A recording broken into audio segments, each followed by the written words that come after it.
Online fraud करने का कई तरीका होता है, जिसमें फ्रॉड करने वाला व्यक्ति आपके डिवाइस में कोई अनलीगल एप्लीकेशन इंस्टॉल करवा के आपके डिवाइस को हैक कर सकता है और डिवाइस को हैक करने के बाद आपके डिवाइस में लॉगिन बैंक अकाउंट से रुपये को उड़ा सकता है।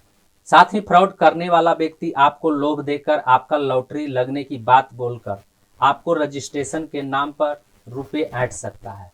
इसके अलावा पार्सल के नाम पर भी आपसे ओटीपी लेकर आपके बैंक से रुपये उड़ाया जा सकता है।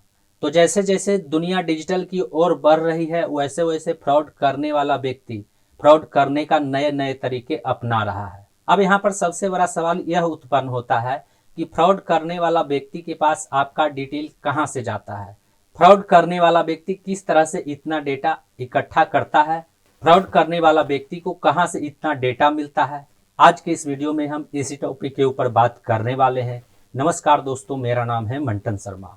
तो इसके बारे में मैं आपको यह बताना चाहूँगा कि इस तरह का डेटा ऑनलाइन इकट्ठा किया जाता है और इकट्ठा करने के बाद इसे मार्केट में बेचा जाता है। आपने अपने व्हाट्सएप ग्रुप में अक्सर देखा होगा कि फ्री रिचार्ज के नाम पर एक लिंक शेयर किया जाता है, जिसमें लिखा हुआ रहता है कि अंबानी के बेटे की शादी में जियो का रिचार्ज फ्री में मिल रहा है, लिंक पर क्लिक करके रिचार्ज करें। और जब आप उस लिंक पर क्लिक करते हैं तो क्लिक करने के बाद एक फॉर्म फिल करने का ऑप्शन दिखाई देता है, जिसमें आपका नाम, आपका मोबाइल नंबर, इसके अलावा और भी कुछ डिटेल उसमें फिल करके सबमिट करने का ऑप्शन रहता है।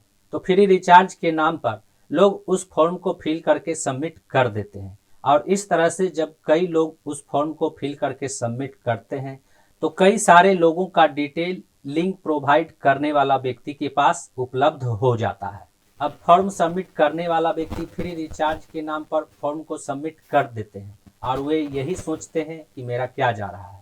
वे ये नहीं सोचते हैं कि मैं अपना डिटेल किसी दूसरे को भेज रहा हूँ, जिससे आने वाले समय में मेरे साथ फ्रॉड की संभावना बन सकती है। फिर लिंक प्रोवाइड करने वाला वह व्यक्ति, डेटा को इकट्ठा करने वाला वह व्यक्ति उस डेटा को ऑनलाइन मार्केट में ऊंचे दामों में बेच देता है और फिर उसी डिटेल के आधार पर आपके साथ फ्रॉड होता है।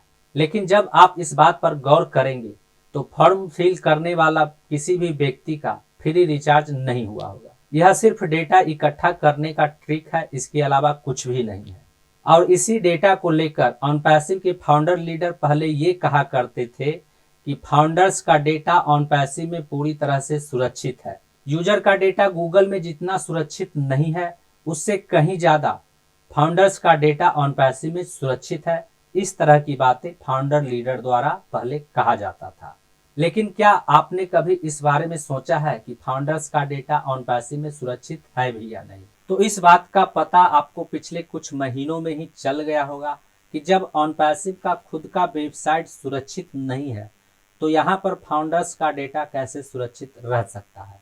फाउंडर लीडर द्वारा पहले जितना बढ़ा चढ़ाकर बोला गया था, उसका पोल धीरे धीरे अब खुलने लगा है। इसलिए यदि आपको ऑनपैसिव के अलावे किसी और प्लान में निवेश करने के लिए कहा जाता है या फिर अकाउंट बनाने के लिए भी कहा जाता है, तो अकाउंट बनाने से पहले आपको 100 बार सोचना है और सतर्क रहना है, क्योंकि मलहम लगाने के नाम पर आपके साथ एक बार फिर से फ्रॉड किया जा सकता है। उम्मीद करता हूँ इस वीडियो में दी गई जानकारी को आप अच्छी तरह से समझ गए होंगे। इस वीडियो से संबंधित यदि आपके मन में कोई सवाल है तो आप हमें नीचे कमेंट में पूछ सकते हैं।